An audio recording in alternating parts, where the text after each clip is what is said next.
back to the American Experiment Podcast. Kathryn, what do we have on the docket today? Well, Grace, we are going to kick it off with the big news of the day. A judge strikes down the Minnesota trigger ban and includes a warning that the entire 2024 Omnibus bill may be unconstitutional.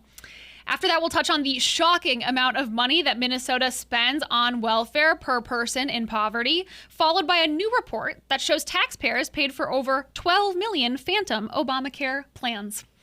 Then on the back half today, we're welcoming Catrin Wigfall. We're going to talk about our state's dismal academic performance and what we can possibly do about it. Let's dive in.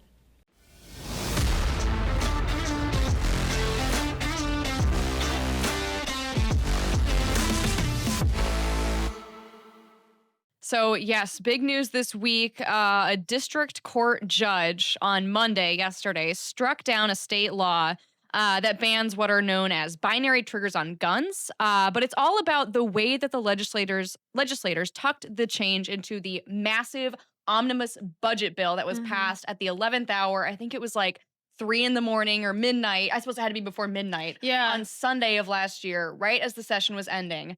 And the big issue here is Minnesota has, I believe it's called a single subject law or rule in the Constitution saying, you know, you can't pass one huge bill that does a million different things. That's crazy. I had no idea until this ruling just yesterday that Minnesota has a constitutional requirement that bills in the legislature have to be on a single subject and they have to be titled. So in this case, you know, binary trigger law.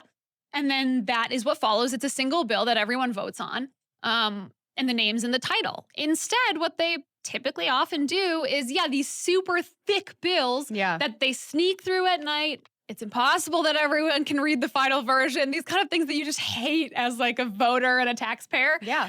Apparently they're unconstitutional. I'm like, who knew? Yeah, and that's the thing, because that was my first reaction, was every single year we hear about the legislature, or whenever they're passing a budget bill, you know, it's an omnibus bill. This one was 1,400 pages. Yeah, go look at the picture. It's on our website. I think it's actually from Minpost. Yeah, but it's a picture of the bill. It's like so thick. Yeah. So even if you're a legislator looking at this, you have no idea what's in it. And last year, I remember too, because it was thrown together so last minute, they didn't even have copies of the bill available for legislators to read. Like, you couldn't find it online. They weren't handing out printed copies. And if you got the votes, it seemed like in that case, it didn't matter if everyone's just kind of towing the party line, which is such an affront to, just anyone who cares about government transparency or accountability. The fact that this passed is a travesty. Oh, but you're right. They do this every year. And so it's interesting that this is the bill. This bill was bad enough that a district judge finally said, okay, this has gone too far. Well, and it's interesting what they did at Upper Midwest Law Center and the Minnesota Gun Owners Caucus. They were together on this lawsuit. What they did was really smart. They picked one specific issue to go after in court, and that's that binary trigger law. And now the judge even went so far as to suggest that if this were to get appealed, which, by the way, Walz has apparently signaled that he is going to appeal this ruling.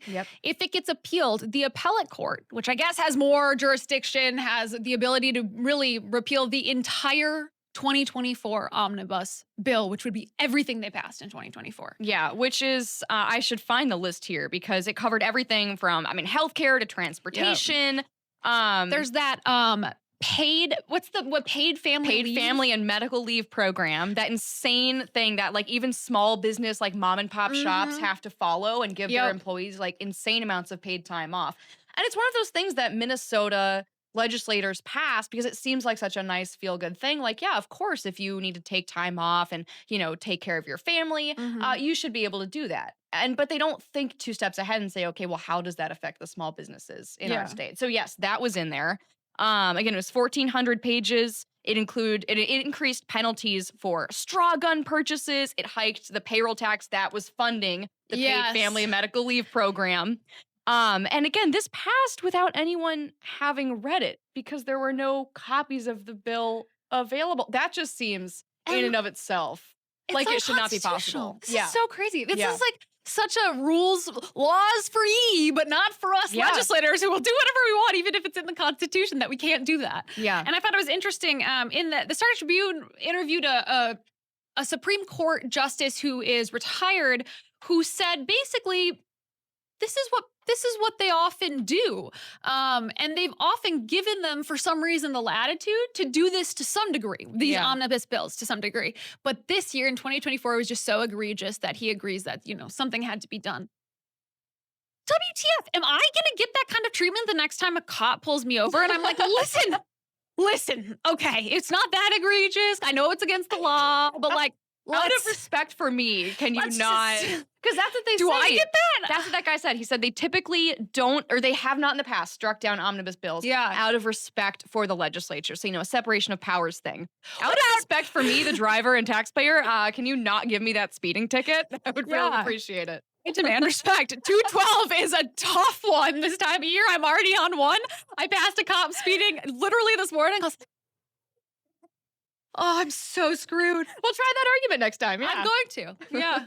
Gosh, it's crazy. I just can't believe they've gotten away with it for so long. Yeah. And it will be incredibly interesting to see what happens when apparently the Walz administration does come back and appeal this ruling. And we do plan to have our friends at Upper Midwest Law Center on the podcast in the next, probably not next week's episode, but the next one, I think.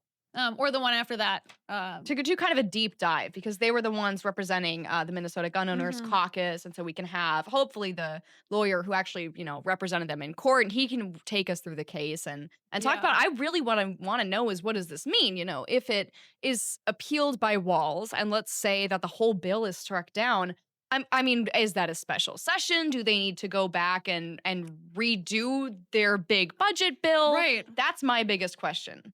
So hopefully we'll get them in here so soon. Interesting. I haven't thought about that. What happens? And it seems likely to me, because the next logical step, again, if Walz didn't appeal, he's already said that he will. But the next logical step would be to, go after another item that was passed in that bill. Something like the paid family medical leave program, tax increase. Get some plaintiffs together, go after that, and see if a judge will, again, strike that down. And then just keep doing that. Or also in the bill, was those wage increases for Uber and Lyft drivers. Yes, and those were shoehorned in, you'll remember, at the last minute. Yeah, kind of like a negotiation version, right, of that bill that our now mayoral candidate in Minneapolis, Omar Fateh, was really pushing for. He was pushing for something, I think, even more extreme as far as, base minimum wages for Uber and Lyft drivers. And they came to some sort of compromise at the end in that bill. Yeah. So what happens with that? That's a great question. Yeah. And that was crazy too, because he was really holding out. Because they had, I think it was a 1-vote majority. It was really close in the legislature. The DFL needed every vote to get this bill passed, every DFL vote. And he was saying, I'm not going to sign this unless you pass my Uber and Lyft, rideshare minimum wage stuff. Yeah. And it worked. It got shoehorned in at the last minute. And you'll remember this was around the time that Uber and Lyft were saying they were going to pull out of Minneapolis because they couldn't afford the wage increases. And the legislature had come back and said, okay, we're actually going to override what Minneapolis had done. We're going to keep you guys there. And then, Senator Omar Fateh came in and said, this is a my deal way breaker. or the highway. Literally, yeah. And it worked. And it's interesting that now, Jacob Fry's campaign has been using that. I saw them put out some graphics with the email that he sent to, other legislators saying, I will hold up, the bill for my Uber and Lyft bill that I want. And he's kind of using that against him. And I wonder if that'll work. I don't know. I get his point that it's kind of like your tactics are a little, maybe dishonest, or maybe you want someone in the legislature who's negotiating in good faith and working with their caucus and things like that. But also, if you're the kind of person who supports what Omar Fateh is for, I would maybe be like, heck yeah, go get him. It'll be interesting. Like a hardcore conservative in there being like, no, yeah, I'm standing for this no matter what. Maybe I would love that. So I think it could go either way. Could backfire on thinking Fry. on it working for him, but I don't know. Yeah. So we'll stay tuned for UMLC, hopefully, to come on with us in the next few weeks, and really discuss the nitty gritty of that bill and what that could mean for the future. Another top story this week comes right from Martha and Joel Amoli, one of our economists here at American Experiment. This got some national traction, which is always a fun thing to happen. Yeah, for us being nationally terrible. Yeah, once fun, again. sad. We'll take what we can get, I guess. At least in this case, we are second. We're not the worst. We're the second worst. Massachusetts maybe we can throw the chart on the screen for people who are watching, actually pays more per person in welfare for person in poverty than we do. Yeah. How much do we pay, Grace? Yeah, so we got new numbers this week, as Martha was reporting on. The median, for reference, median in the country is $25,000 spent on welfare per person in poverty. Yeah, Minnesota's number 2. We spend $45,000 per person in poverty in welfare. So this is just like really, this is really enraging. Like, this is some rage bait. And if you see this, I mean, because think of it, if you give every person in poverty $45,000, they are no longer in poverty. You no longer have anyone in poverty. Not that I'm advocating for that, but what's going on?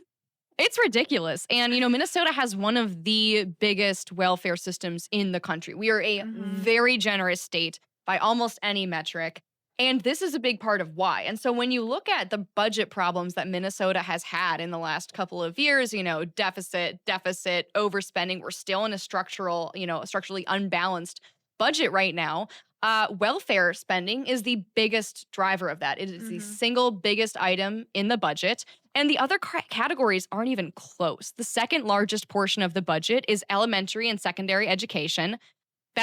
So public welfare, that's 30% of the budget.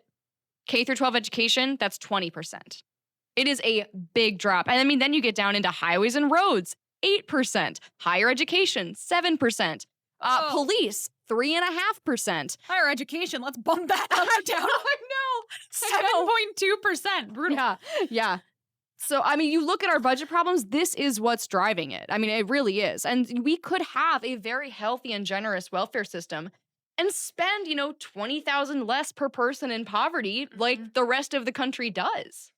It's just another example of Minnesota being the home of fraud and waste and abuse of the taxpayers' money. And at what point is it going to end? How many articles do we have to see like this? I mean, ultimately, it comes down to people voting because the people representing you are not using your money wisely, and they're making the taxpayers a fool, frankly. Yeah. It's really sad to see. And it's interesting, too, because I think at the same time, there's a wider conversation going on in conservative circles about this when it comes to looking at like foreign aid. When you look at our national budget, how much goes to foreign aid and how much we're giving away and what good are we really doing? Because a lot of people will argue it's not helping the places that we keep sending these money. I think in a similar way, it's like that here. If you take people in poverty and you do not give them the fishing rod, you give them the fish over and over.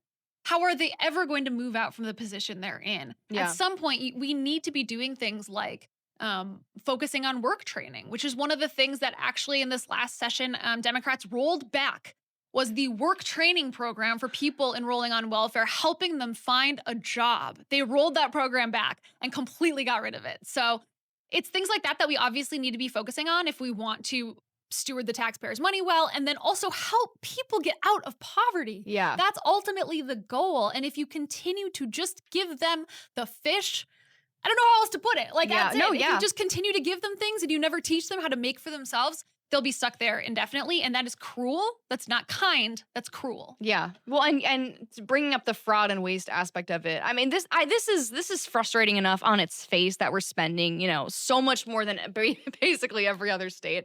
We could still be very generous and way cut back. But yeah, I mean, then look at the news that's come out in the last few weeks, $1 billion in fraud, pretty much all under the Walz administration in this category of the budget. I mean, it is unbelievable. But then you're right. I mean, you look at, okay, so what is the core function of government? I think that it's roads, it's police, it's helping those who can't help themselves until they can. Yeah. And spending this much it's taken that idea and gone so far beyond what is helpful or what we should as a society be doing. Yeah, exactly. No, and it's sad, truly. I think we're hurting so many more people than we're helping by doing this kind of thing, and it's all in the name of empathy. Yeah. It's, we talked about it a lot, but toxic empathy, that kind of idea. It's not nice. It's really cruel. And I think it's sad. And the way we talk about it as being the more money we give in welfare, the better people we are is completely, that's not correlated at all. So Well, and then whenever we talk about cutting back on this area, what do people say? Okay, well, you're going to be kicking people off the system who really need it. Grandma's going to be pushed out of the nursing home. Yes. She's going to be thrown off a cliff. And that's just not the case. And this is true at the state level and the national level. Matt Dean, our healthcare policy fellow, wrote this week that taxpayers are apparently on the hook for 12 million phantom Obamacare plans that no one has ever used or will ever use. So we got new data from CMS, that's the Centers for Medicare and Medicaid Services nationally, showing that 12 million enrollees in the individual market never went to the doctor, never took a pill, never used their policy at all. And what's interesting about these 12 million enrollees, these plans, they're all being sold through brokers and navigators who, wait for it, are paid to sign people up for these programs, regardless of whether they use them. And taxpayers are paying for these programs, are paying for these 12 million phantom enrollees who many probably have no idea they're even enrolled. And yet we are on the hook for all of them. And they're not, they might not even be, that's the other thing, is so many of these enrollees may not even qualify for the programs that they're on. Right. And that's where you need eligibility checks. And that's why it's part of the big, beautiful bill. Yeah, and how we see there's no incentive to fix this because insurance companies get the money from the government whether or not the person uses the services or not, or whether the person's alive or not. So there's no incentive for them to fix this problem. So something needs to be done, in Congress to fix this. Obviously, this is absurd because it's not going to, the insurance companies are not going to be the ones to fix this. That's exactly it. Matt writes, we had detailed a similar problem in Medicaid. So during the pandemic, when all of these programs were ballooning, everything was expanding from 2019 to 22. Again, 12.7 million people were added to Medicaid and didn't even know that they had it. And we're still paying for it. We, the taxpayer, are still paying for those enrollees. That's 70% of the added Medicaid patients who had no idea they were on it. Most of them had a private employer-supplied plan or a different Medicaid policy under a different address or name. And again, when you talk about why we have so many budget problems, why our taxes in Minnesota are so high, and there is really no need for it, this is a big part of that. Yeah. And I think it's interesting too that I wonder if now, this would be a question for our Peter Nelson. I'm sure Matt Dean would know too, but Peter Nelson, who's now at CMS, can they do something about this? You look at how it says this number of 12 million phantom Obamacare plans tripled during the Biden presidency. Well, are they able to scale that back now? It's interesting how much of, presidential administrations are about like really trying to ingrain their agenda into law and make it harder for the next person to change. So I wonder how much power they have now that CMS has actually identified these 12 million not real enrollees. Will they be able to do anything about it? Yeah. I hope so. Yeah. But Matt Dean at the end, this is what I highlighted because he talks about kicking Graham out of the nursing home. When the critics charge that the eligibility checks will kick people off healthcare, remember the 24 million policies you paid for that go to no one. Bingo. Words to live by. Let's kick things over now to us talking with Catrin Wigfall. American Experiment is supported by thousands of individuals like you. To join the movement, go to www.americanexperiment.org and click the yellow donate button. From all of us here, thank you. We are joined in studio today by Catrin Wigfall, our Education Policy Fellow here at American Experiment. Catrin, thank you so much for joining us. Thanks for having me. Today we are talking, as Catrin previewed, about Minnesota's third grade reading scores. We have some new data that you've pulled together from, I think, the Minnesota Department of Education, right? These aren't your numbers. These are the state's numbers, showing how many of a school district's third graders can read at grade level. Is that right? Yeah, and we chose to highlight third grade reading proficiency because it's such a critical benchmark for students and their future academic success, for success outside of the classroom, economic mobility. And we just want school districts to know, hey, you may think your school district is doing okay, maybe even great, but check it out and see it's not doing that great. And it's a hard sell among Minnesotans, but we want districts to know and we want parents to know that there's room for improvement. And it starts with taking a real hard look at third grade reading. So why do you think it is such a hard task to get Minnesotans to realize, really how poor their schools are doing? Yeah, Minnesotans have this sort of like idea that our schools are incredible, knocking it out of the park, best in the nation if you ask people, I think. And it's created sort of an apathy or something towards the subject where they're unwilling to realize, no, we have to address this issue, because when your third graders can't read, it does not set them up for success in their futures. Yeah. Well, I think part of it is unrealistic rankings. So we take a look at rankings and we see, oh, Minnesota comes in, 4th or 5th, or, we've dropped to double digits, but we still think, oh, that's better than other states. But a lot of times these rankings include things that don't actually measure learning. Oh my gosh. So they'll factor in how much does a state spend? Oh, you spend more, you get boosted up in the rankings. And so I think Minnesotans look at rankings, see a higher ranking for Minnesota, and take pride in that. And they don't actually dig into the numbers, dig into the proficiency,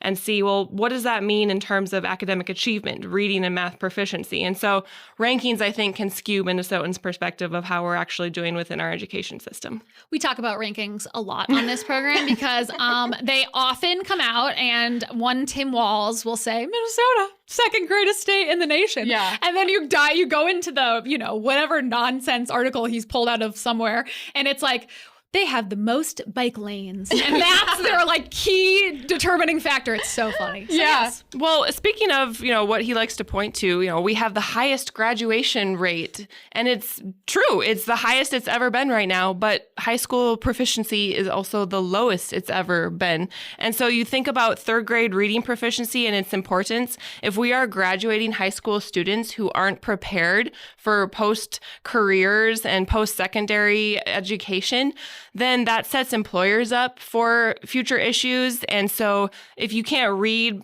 by the end of third grade, you're set up for, limited career opportunities. And what impact does that have on our state's economic future, too? Mm-hmm. So it's a big deal. And that's the problem, I think, that we have in Minnesota, specifically when it comes to education funding, and actually funding for a lot of different issues, especially like welfare we were talking about earlier, is people only look at kind of the input factors. Okay, we're spending a lot on this issue. We really care. Things must be getting better. And so many people don't look a step further and say, okay, well, what is that money getting us? Are our kids reading at the level they're supposed to be able to? Are people rising out of poverty, as you would hope to see if a state is spending a lot on welfare?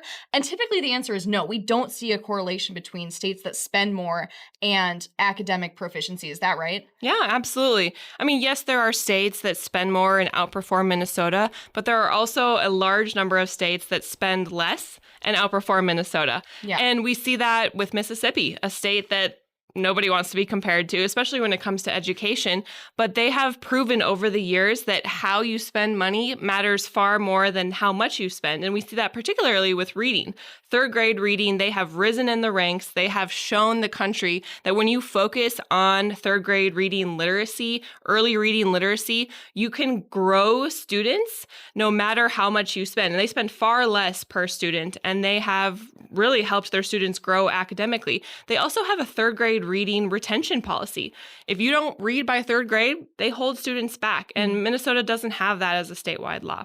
And go ahead. I was just going to say, I don't think you've said yet, what percentage of Minnesota third graders can't read at grade level? Can't read at grade level? I mean, it's well over half. So we have, about 46 or so % of students who can read at third grade reading level statewide. I mean, we created a whole database on americanexperiment.org, and we do it by district.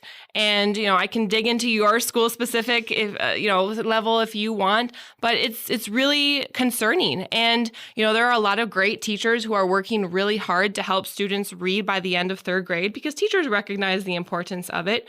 And I think we also have to go not only, look at our teachers being, equipped with the necessary resources that they need to help students read, but go one step further and look at teacher preparation programs. For too long, teacher preparation programs have been teaching teachers ineffective reading strategies. And so we can't expect teachers to teach students how to read effectively if they're not being taught the correct strategies to teach reading. And so, yes, the legislature has overhauled reading literacy, and a lot of people are pointing to that and saying, woohoo, good job, Minnesota. We've been sounding the alarm on that for years. Yeah. And Mississippi is a decade ahead of Minnesota with that. They started using science-based reading strategies years ago, and Minnesota is just jumping on board now. And for a lot of students, it's too late. Their K-12 journeys have ended. Yeah, and that makes me think of, every teacher conference we hear about, every, teachers union convention, and you're thinking, okay, what are they working on this year? Is it literacy? Is it math? Is it writing? And you look up the agendas, and it's, it's racial issues, it's gender issues, it's ethnic studies, it's the most nonsense issues that do nothing for the students that they're teaching in terms of academic success. And so, with this database that you've created, every school district is assigned a letter grade, right? Based on what percentage of their third graders can read at grade level, at their, the level they're supposed to be. And is it 80 or 85% of districts that are not passing most of their third graders? 85% of districts are failing at third grade reading. And so, yes, we assigned, if you're scoring a 59% proficiency or below, as for a typical letter grade, that's an F. Yeah. And so, there's a good chunk of districts that are, 66% or so of students are reading at grade level. But I mean, think of, if your car only, didn't start a third of the time, or your laptop didn't work a third of the time, like that would drive you nuts. And unacceptable. So it's unacceptable. And so, our goal is to get every student to read at grade level. And this trajectory of students not reading at grade level, students falling behind, it's been going on for too long. This is an issue that has been plaguing Minnesota pre-COVID, and we've seen achievement gaps widen, and it's too long. And so we have to have an urgency behind fixing this. And so that's why we are trying to draw attention to this. And again, it's not pleasant for people to look at these numbers and come to terms with. It's a hard sell to think, wow, maybe my district is struggling, because, Minnesotans take pride in their schools.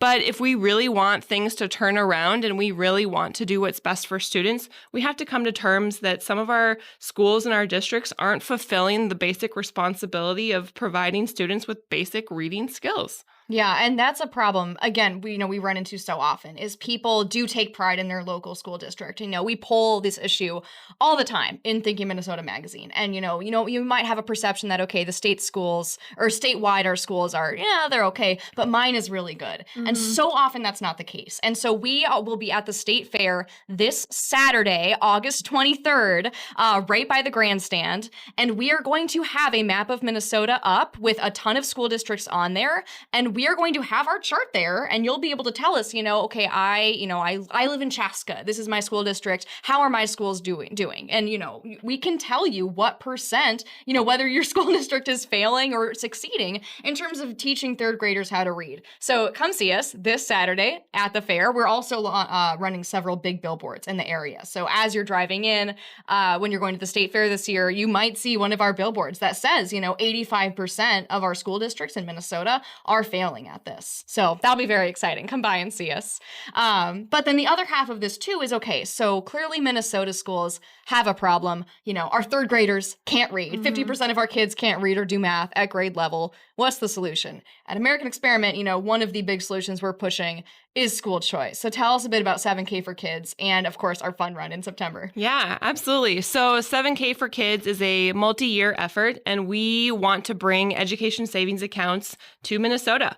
And education savings accounts would provide $7,000. So we put the dollar amount right in the name of the project, 7K for Kids, would provide $7,000 to families. So $7,000 is about the dollar amount that the state already allocates for a child's education, so no new funding involved, to follow that family to the school of choice so that a child can get the education that best sets them up for success. So say a family wants to attend a non-private or a non-public school down the road and tuition is $5,000. They could use that education savings account to purchase that tuition, and then they could use the remainder dollars, say Jimmy is a little bit behind in math, so they could use those dollars to also purchase some math tutoring.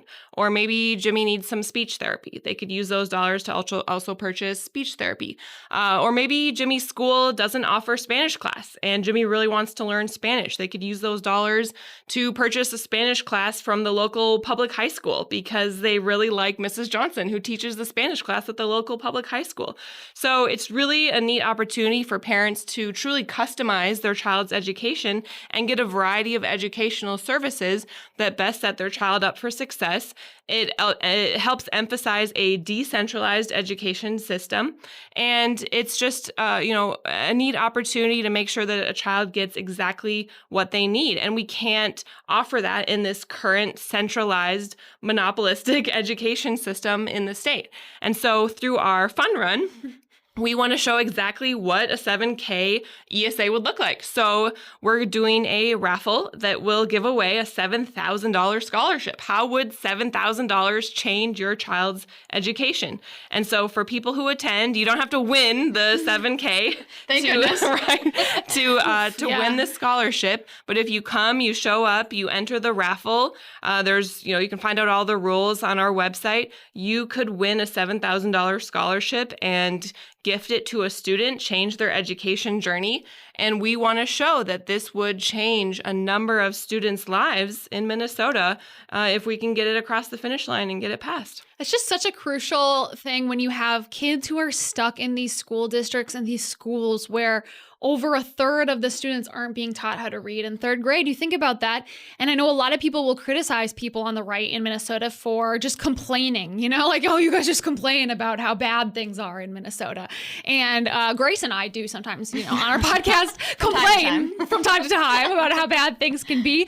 But what we do here at American Experiment is we have solutions. And this is such an incredible solution to help both our students, every student who's stuck in one of those schools, go somewhere else that would better serve them, and also incentivize those schools who are completely failing our kids to do better. Absolutely. Yeah. Absolutely. And we see that in states that have ESAs, that have these education savings accounts, that, as students participate in the programs, they not only see their achievement rise, but the public school students benefit as well. Yeah. And so Mississippi has an education savings account program. It's specific for students with special needs. Florida is another great example of a state that has helped their public school students' reading proficiency grow. They have very robust school choice there. They also have a great focus on third grade reading literacy. So you see how you blend great policy choices in a state and you can improve student achievement. What do we do here? We just think that we need to spend more money. Yeah. And both Florida and Mississippi spend less than Minnesota and have figured out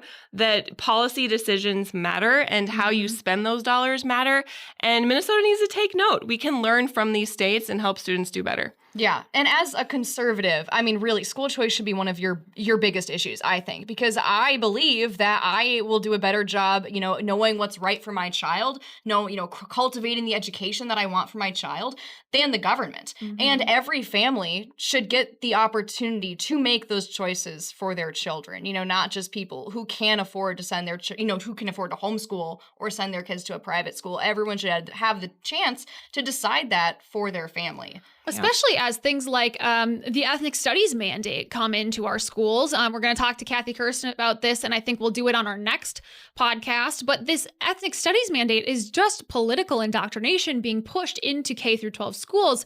I don't want that for my kids. And you shouldn't have to. You shouldn't be forced to have your child sit through what is essentially government propaganda without any other option. Yeah. There should be options for students. And so I love 7K for kids. I love that it's a 7K race that we're doing. It's not a 5K.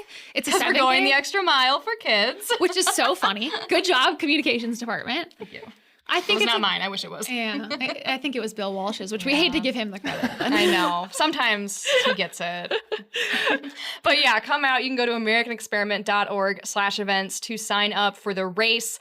You can sign up for the raffle the day of. We are hosting or launching, I suppose, the race here at our offices in Minnetonka, and then going on a beautiful loop through Minnetonka and Eden Prairie. But you can show up the day of, and you can register for the raffle. We're going to have some really fun things for kids going on, have some music going. So it's going to be a really fun time. Yeah, you can also just stand around in the parking lot, which is probably what I'll be doing. There'll be some stuff going on, music, and we'll probably have a bouncy house for the kids, I think. So yeah, if you're not really a runner like me. I'll be standing around, so come say hi. So yeah, go to the events page to learn all the details about the race, the raffle, sign up. Again, that's 9/20, September 20th, 9/20. Race starts at 9:20 in the morning. It's going to be really fun. Katrin, will you be running? I will be running loops around the parking lot, going from food truck to food truck. Yeah. Oh yeah. I think I'll be joining you. Katrin, thank you so much for joining us this week. Thanks for having me. Thank you all for tuning in and sticking through to the end of this week's episode of the American Experiment Podcast. We did want to update you. Last week's question was, should we do an episode on the legalization of marijuana in Minnesota? You know, how it's going with kind of the local government handling of it. I think we said 10 comments and we would do it. So Kathryn, sadly... We only got 7. Okay, we got a lot of comments on the episode, but only 7 of them were wanting asking a for that pot episode. Yeah, so not yet. Maybe we should throw some other stakes in the mix. I'm not gonna smoke pot, but I would maybe have one of those little beverages. See, I don't think Grace would do that though. Would you do that? I don't know. Maybe. I mean, my biggest complaint with marijuana is the smell of it. So. Oh yeah, that eliminates it. That does eliminate kind of that issue. It might still rot your brain. I don't know. Yeah. The science on that is iffy. Yeah. We'll okay. See. But no pot episode no yet. promises. But thank you again we had some really great discussions going in the comments last time, and we really get a kick out of reading your responses. And so, keep dropping us comments. We love reading through them. I don't think I have any sort of challenge for you guys this week. Come visit us at the Minnesota State Fair. Grace and I will both be there at the American Experiment booth. It's on the Dan Patch lawn, which is right in front of the grandstand. Come say hi and tell us you listen to the podcast. I also am a fair, you could either say expert or freak or fanatic. I will give, if you need any tips, what should you eat? What should you do? I will have them all at the American Experiment booth at the State Fair on the 23rd, which is this Saturday. Yeah, we're giving away tons of merch, so definitely come and say hi. And yeah, keep doing all the things, liking, subscribing, downloading if you're on Spotify, and help us reach more people. I think we got a lot of new listeners last week, so welcome. Thank you for joining us. If this was the week I wasn't feeling well, so let's do it again on this week when I actually was on my A game. I feel like a little bit more than last week. Thanks, guys. We really appreciate it. We'll see you next week.